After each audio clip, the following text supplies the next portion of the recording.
मुसळधार पावसाचा अंदाज हवामान विभागाने वर्तवला आहे। पुढील 4 दिवस राज्यातील काही भागात वादळी वाऱ्यासह पावसाची शक्यता आहे, तर मुंबईसह ठाणे, पालघर, रायगड जिल्ह्यात मुसळधार पाऊस पडण्याची शक्यता हवामान विभागाने वर्तवली आहे।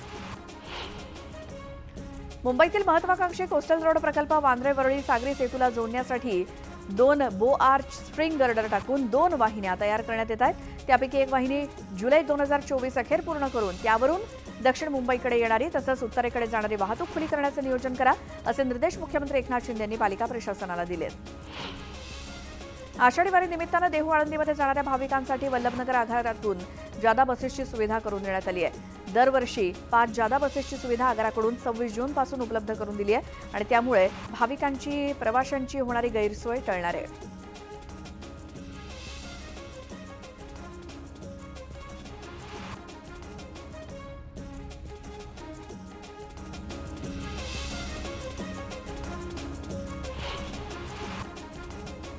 मध्य आणि पश्चिम रेल्वेवरील रेल्वे रूळ, सिग्नल यंत्रणा, ओव्हरहेड वायर यांच्या देखभाल दुरुस्तीसाठी ब्लॉक घेतला जाणार आहे। पश्चिम रेल्वेवरती आज आणि मध्य रेल्वेवर रविवारी ब्लॉक घेण्यात येतोय। मध्य रेल्वेवर सकाळी 11:05 ते दुपारी 3:05 माटुंगा आणि मुलुंड स्थानकादरम्यान अप आणि डाऊन जलद मार्गावरती ब्लॉक असेल। मागील काही दिवसांपासून विजेच्या स्मार्ट मीटर विरोधात सुरू असलेल्या जनआक्रोशाची दखल राज्य सरकारने घेतली आणि घरगुती वापरासाठी स्मार्ट मीटर लागू केलं जाणार नाही, त्यासाठी पूर्वीचीच पद्धत कायम राहणार आहे। उपमुख्यमंत्री आणि ऊर्जा मंत्री देवेंद्र फडणवीस यांनी हा निर्णय जाहीर केला।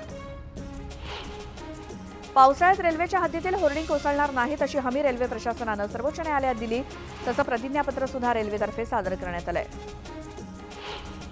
विमानतळ प्राधिकरणानं 2023 मध्ये जारी केलेल्या एसओपी कटाक्षानं पाळण्याचे निर्देश हवाई वाहतूक नियंत्रण कक्षाला देण्यात आलेत। आषाढी वारी निमित्तानं दरवर्षी पंढरपुरात लाखोंच्या संख्येनं पांडुरंगाच्या दर्शनासाठी भाविक येतात।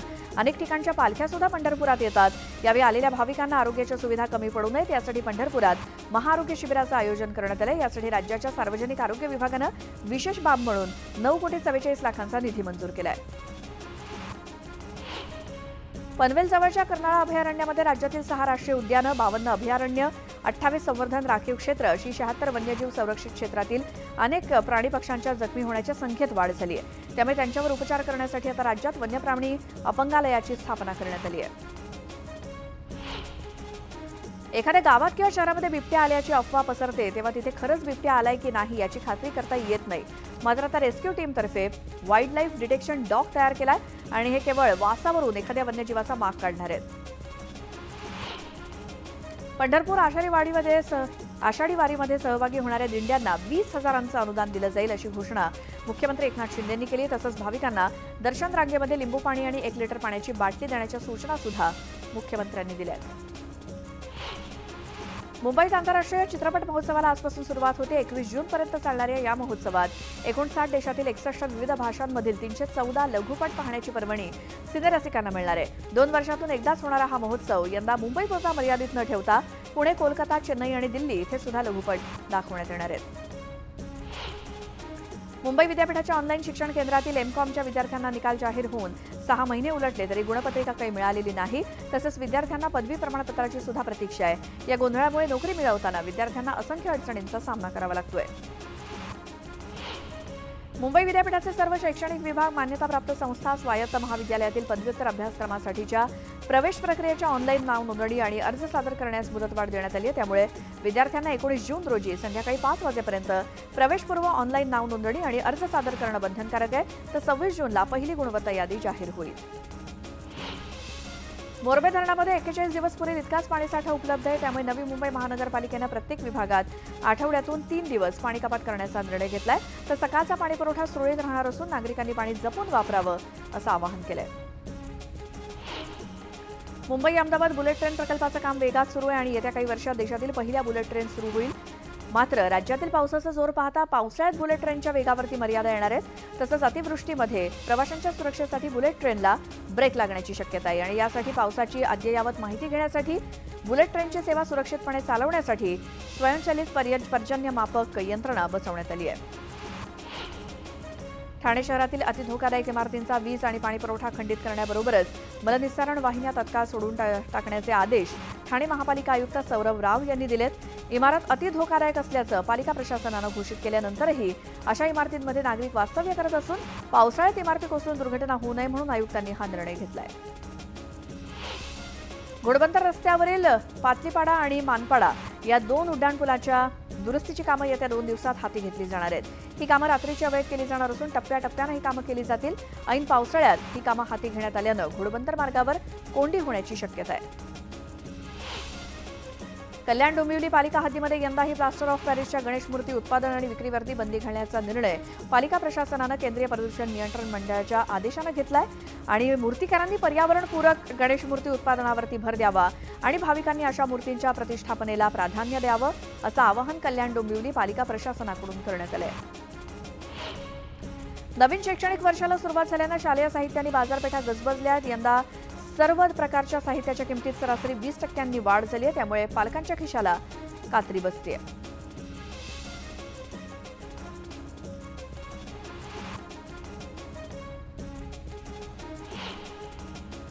गेल्या 5 महिन्यात शेअर ट्रेडिंगमध्ये ऑनलाईन गुंतवणुकीच्या नावाखाली केलेल्या फसवणुकीचे सर्वाधिक 355 गुन्हे नोंद झालेत, त्यामुळे ऑनलाईन गुंतवणूक करताना सावध राहावं असं आवाहन सायबर पोलिसांनी केलंय। कापसाचा बाजारभाव गेल्या काही आठवड्यांपासून दबावातच आहे। कापसाला प्रति क्विंटल 7,100 ते 7,500 रुपये भाव मिळतोय। बाजारातली ही स्थिती आणखी काही दिवस राहू शकते असा अंदाज बाजार अभ्यासकांनी वर्तवलाय। राज्यातील बाजारात टोमॅटोची आवक घटलीय। टोमॅटोला सरासरी 2,300 ते 2,800 रुपये इतका भाव मिळतोय, तर पुढील काळात टोमॅटोची आवक आणखी कमी होण्याची शक्यता आहे। राज्यातील बाजारात गवारीची आवक अजूनही कमीच आहे, त्यामुळे गवारीचे दर तेजीत आहेत आणि गवारीला प्रति क्विंटल 5,500 ते 6,000 रुपये भाव मिळतोय आणि हा भाव आणखी काही दिवस टिकून राहू शकतो असा अंदाज बाजार अभ्यासकांनी व्यक्त केलाय। देशातील बाजारात आल्याचे भाव टिकून आहेत। सध्या आल्याचे भाव सरासरी 6,000 ते 10,000 रुपयांच्या दरम्यान आहेत। आल्याची ही भाव पातळी आणखी काही दिवस टिकून राहू शकते असा अंदाज आहे। जळगावच्या भडगाव तालुक्यातील शेतात चाळीमध्ये साठवून ठेवलेल्या कांद्यावर अज्ञातांना रासायनिक खत टाकल्यामुळे 25 टन कांदा सडलाय, त्यामुळे शेतकऱ्यांचं जवळपास 6 ते 7 लाखांचं नुकसान झालंय आणि या प्रकरणी अज्ञाताविरोधात गुन्हा दाखल करण्यात आलाय। जीएसटी काउन्सिलची 22 जूनला नवी दिल्लीमध्ये बैठक होणार आहे। अर्थमंत्री निर्मला सीतारामन यांच्या नेतृत्वात ही बैठक पार पडणार असून या बैठकीत ऑनलाईन गेमिंगपासून ते पेट्रोल आणि डिझेलचा जीएसटी कक्षेत समावेश करण्यापर्यंत सर्व गोष्टींवरती निर्णय घेतला जाऊ शकतो, त्यामुळे या बैठकीकडे संपूर्ण देशाचं लक्ष लागलंय।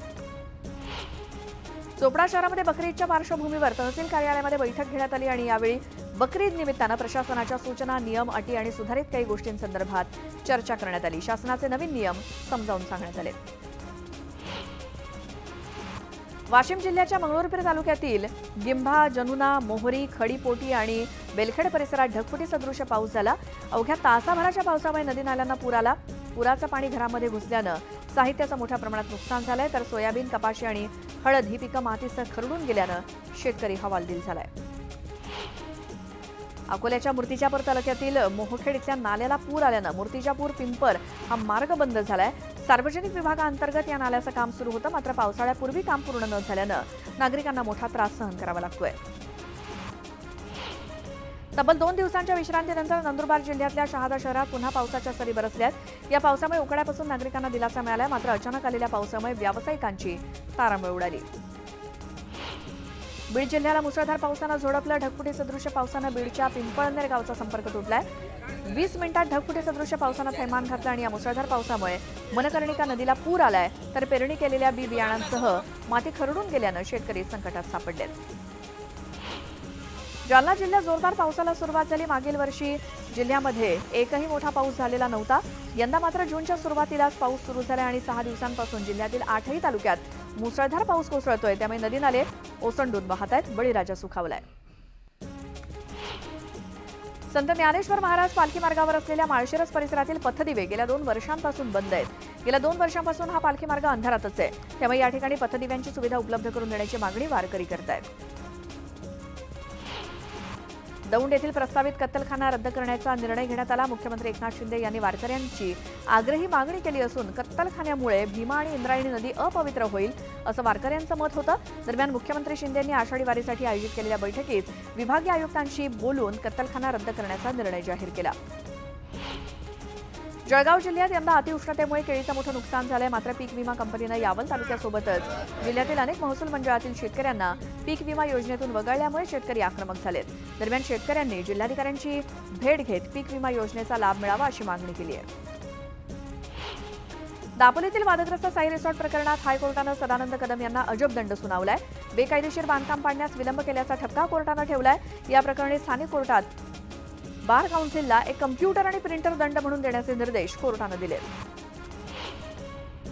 शिल्पा शेट्टी आणि राज कुंद्राच्या अडचणीत वाढ होण्याची शक्यता आहे. सोनं गुंतवणूक योजनेत फसवणूक केल्याचा आरोप एका सराफ व्यावसायिकानं या दोघांवरती केलाय. शिल्पा आणि राज यांच्यावरील आरोपांची चौकशी करण्याचे आदेश मुंबई सत्र न्यायालयानं दिले.